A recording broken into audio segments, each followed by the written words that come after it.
Hi hello అండి. ఇప్పుడు వచ్చేసి మనం ఇన్విజిబుల్ పైపింగ్ ఎలానో చూద్దాము. చూడండి, ఇక్కడ ఎలాగా పైపింగ్ అనేది రెడీ చేసుకున్నాను. గోల్డ్ కలర్ పైపింగ్ క్లాత్ అనమాట. ఇలా రెడీ చేసుకుని ఇలా నెక్ చుట్టూ పెట్టేసుకుని ఒక స్టిచ్ అనేది వేసేసుకోవాలి.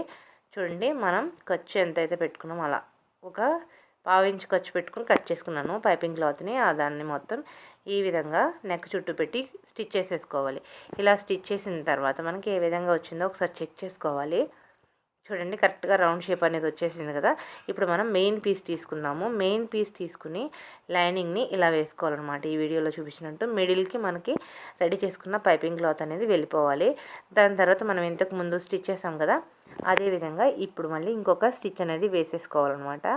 ఇలా పైనుంచి ఒక స్టిచ్ వేసుకుని ఎక్స్ట్రా క్లాత్ కట్ చేసుకుని ఇలా టక్స్ పెట్టుకుని ఇలా బ్యాక్ సైడ్కి టర్న్ చేసుకోవాలి.